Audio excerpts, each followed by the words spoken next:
Lovely beautiful things in family. आज मैं आपको बताना चाहती हूँ एक छोटी सी टिप अपनी इस जर्नी से, जो आपके इनर चाइल्ड को, सबकॉन्शियस को हील कर सकता है।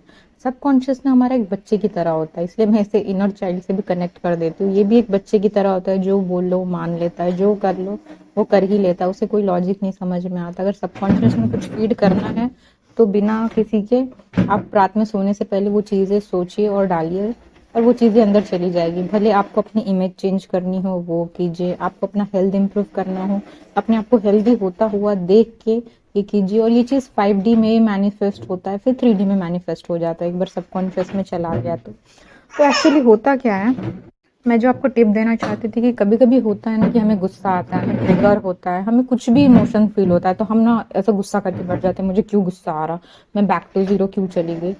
उस टाइम में सिर्फ अपने इमोशंस को ऑब्जर्व कीजिए और अपने आप को ये अलाउ कीजिए कि let me feel the emotion, feel करने दो। रोना आ रहा है, मैं रोऊंगी, जर्नी में पीछे चली गई, आगे चली गई, मुझे कुछ नहीं है, सबसे पहले मैं इंपॉर्टेंट हूँ, मेरी फीलिंग ज़रूरी है। तो जो फील हो रहा है पहले उसे फील करो, उस फीलिंग को वैल्यू दो कि ये मेरी फीलिंग्स है।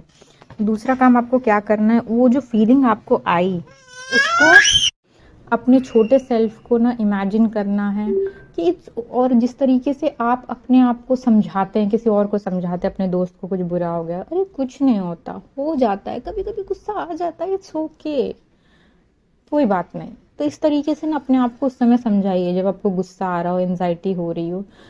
पहले अपने इमोशंस को आपने ऑब्जर्व कर लिया, स्टेप नंबर 1। दूसरा, आप उसको एक्सेप्ट कर लेंगे कि ये मेरा इमोशन ही है, मेरा पार्ट है, काम तो मैं बाद में करूंगी, ये मेरा इमोशन है, उसको एक्सेप्ट कर लीजिए, क्योंकि जब एक्सेप्ट करते हैं तब उसे रिलीज करने में आसानी होता है।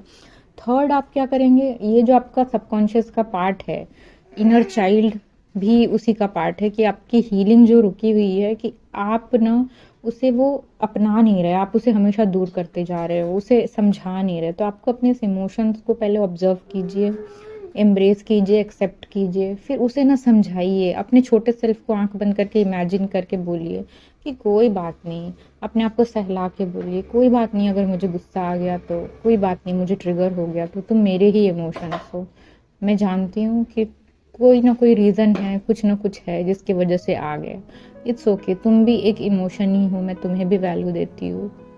अब तुम बहुत टाइम मेरे साथ रह गए, लेकिन अब टाइम आ चुका है कि अब तुम रिलीज हो जाओ। इस तरीके से इमोशंस को प्यार से बोलेंगे तो इमोशंस चला जाएगा आपकी बॉडी से। तो इस तरीके से ना बहुत बार कीजिए, जितने बार वो जब तक जाता नहीं है तब तक करते रहिए।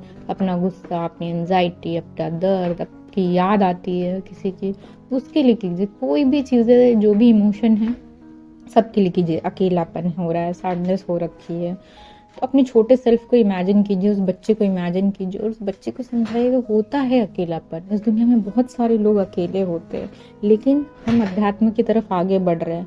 मैं अपने आप को जब प्यार से भरने लगूंगी ना, तो ये अकेलापन दूर हो जाएगा, और ये अकेलापन मुझे ऐसा नहीं लगेगा जैसा अब लग रहा है।